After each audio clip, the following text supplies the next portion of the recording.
In this vlog, I'll be showing you my 2-day itinerary in Macau, a small city packed with big surprises, from glamorous hotels and casinos to centuries-old temples and heritage streets. From Hong Kong, you can take a ferry that will bring you either to Taipa Terminal or to the Macau Outer Ferry Terminal. If you prefer land travel, you can also take a bus via the Hong Kong-Zhuhai Macau Bridge. Once you arrive in Macau, take advantage of the free hotel shuttle buses that connect the ferry terminals, border gates, and major hotels. It's one of the easiest and most budget-friendly ways to get around. If you're staying at a hotel without free shuttle service, you can still avail of the free shuttle buses of the nearest hotel. For example, we were staying at the Hotel Lisboa, so we took the free shuttle bus of the Grand Lisboa Palace and the Grand Lisboa. We took a ferry from the Hong Kong Shongwan terminal and arrived in Macau at around 11 a.m. The first thing that we did is to check in at our hotel, which is in Macau Peninsula. Macau is divided into four major locations: Macau Peninsula, Taipa Village, Kulwani Island, and Cotai Strip, the land reclamation area. In this trip, we maximized the use of free shuttle service and divided our activities into the Old and New Macau. If you're staying at the Macau Peninsula, you can visit the Fisherman's Wharf, which is just across from the Macau Ferry Terminal. We were not able to explore the Fisherman's Wharf because of the weather, but you can enjoy European-style buildings, shops, and restaurants in it. From the Fisherman's Wharf, you can walk to the Macau Outer Ferry Terminal to take the free shuttle buses to the Cotai Strip. Cotai Strip is actually a land reclamation area. The term Cotai is a combination of Kolwani Island and Taipa Village, so Cotai Strip. This is where you'll find the city's most luxurious and over-the-top resorts all in one stretch. First, we're going to visit the Londoner. The Londoner Macau is a luxurious resort that brings the charm of London right to Asia. It also has one of the grandest facades in the area. The Londoner is one of Macau's newer themed hotels, besides City of Dreams and across the Parisian and Venetian Macau. There's a replica of Big Ben, the Crystal Palace atrium, inspired by Victorian architecture, and even red double-decker buses and British Guards for photo ops. Inside the Londoner, you'll find elegant interiors, high-end shops, and themed restaurants that make you feel like you're in London. Just across the Londoner, next is the Venetian Macau, one of the most famous and grandest resorts in the world. It's also one of the oldest themed resorts in the area. Its interior is designed to look just like Venice, Italy, complete with canals, gondolas, and painted blue skies on the ceiling. And right across is the Parisian Macau, where romance meets elegance. The star attraction here is the half-scale replica of the Eiffel Tower, which lights up beautifully at night. Inside, you'll find Parisian-inspired architecture, stylish boutiques, and restaurants that give off the perfect European vibe. It's a great spot for photos, especially from the tower's observation deck, which offers stunning views of the Cotai skyline. Personally, the interior of the Parisian looks the grandest among the three themed hotels. Each of these three resorts has its own theme and personality. The Londoner brings sophistication, the Venetian offers grand Italian beauty, and the Parisian adds a touch of romance. Together, they make Cotai one of the most dazzling places to explore in Macau. There are several other luxury hotels in the area, so you can just choose where to go. This is the Grand Lisboa Palace, which we visited when we availed of the free shuttle service. This is designed by Karl Lagerfeld. It is highly recommended to visit the Cotai Strip in the afternoon until evening to see the lights come up. Before heading back to our hotel in Macau Peninsula, we also visited Wynn Palace, one of the most elegant and visually stunning resorts in Cotai Strip. Easily, this is my favorite hotel. The first thing you'll notice is its grand performance lake, where colorful fountains dance to music and light shows throughout the day. You can also ride the Sky Cab cable car, which glides right over the lake and drops you off at the main entrance. Wynn Palace is all about luxury, with art galleries, designer shops, and lavish floral installations that make every corner Instagram worthy. They also feature classy jazz music.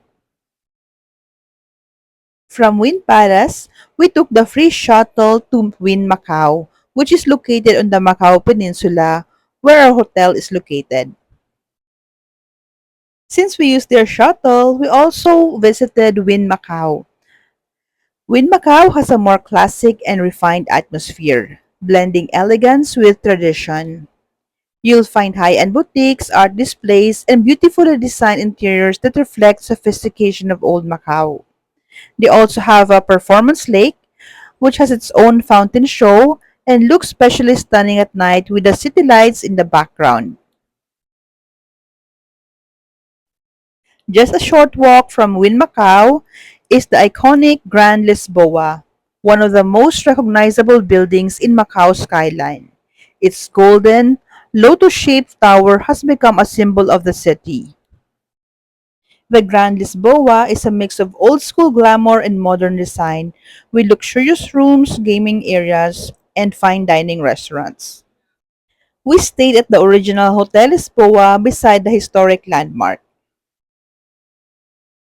Our hotel is just walking distance from Senado Square, so we were able to visit at night without the crowd. For day 2, we used Macau's passes. Standard fare is 6 patakas or 6 Hong Kong dollars.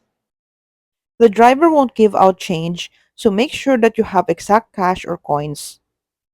Day 2 of the itinerary is about Macau's history and culture. It should be noted that Macau was a Portuguese colony for more than 400 years. Macau was only handed over by Portugal to China in 1999, which is later than when the British handed over Hong Kong to China in 1997. First stop of our heritage tour is Amat Temple, Macau's oldest temple and its namesake. From Amat Temple, just walk along Barra Street to reach Macau's other historic sites. Just a short walk away from the Amat Temple is the Moorish Barracks. This was built in the 19th century for Indian soldiers. From the Moorish Barracks, we found a little cafe that looks like an old Hong Kong movie. Just walk along the street from the Moorish house and you'll find Lilo Square, St. Lawrence Church, and finally the Mandarin's house. The Mandarin's house is a traditional Chinese mansion built in the late 1800s. It once belonged to a Chinese reformist thinker. Inside, you'll see a blend of Chinese and Western design, reflecting the cultural crossroads that defines Macau. After exploring the heritage sites, we took another bus to cross over to Taipa village. Unlike the glitz of the Cotai Strip nearby, which we visited the other day, Taipa village offers a slower, more traditional vibe. Its narrow lanes are lined with pastel Portuguese houses, local shops, and family-run eateries serving authentic Macanese dishes, a fusion of Chinese and Portuguese flavors. Don't miss Rua de Cunha, or the village's main food street, where you can sample almond cookies, egg tarts, and pork chop buns, all Macau favorites. From Taipa Village, we returned to the Macau Peninsula to visit the other attractions, including the ruins of St. Paul and the Senado Square. A short walk uphill would lead you to the ruins of St. Paul, the most iconic symbol of Macau. The ruins was once a part of a 17th century church that was destroyed by a fire. Just beside the ruins is Monte Forte or Fortaleza do Monte, which was built by the Jesuits to defend the city. From the top of the fort, you will get a panoramic view of old Macau and the modern skyline beyond. A perfect spot to reflect on how the city has evolved through time. The Senado Square is also one of the most famous landmarks in the city and a UNESCO World Heritage Site. With its wave-patterned cobblestone streets and pastel colonial buildings, Senado Square feels like stepping into a slice of Europe. Around the plaza, you'll find the Leal Senado Building, Holy House of Mercy, and St. Dominic's Church, all reminders of Macau's centuries-old Portuguese heritage. That's our suggested and doable itinerary for 2 days, 1 night stay in Macau. If you still have extra time, there are a couple more spots worth checking out. First is the Macau Tower, one of the city's most recognizable landmarks. Another great side trip is Kulwani, the southernmost part of Macau and a total contrast to the busy city center. Our hotel is located in Macau Peninsula, so this works for us because our luggage and hotel transfer will just be walking distance from the Senado Square. So if you are not staying in the area, feel free to rearrange this itinerary. You can change the order, so from the heritage sites, you can already visit the Senado Square, the ruins of St. Paul before going to Taipa Village. I hope this video helps you in planning your Macau trip. Thank you for watching. Don't forget to subscribe to my channel and to share this video.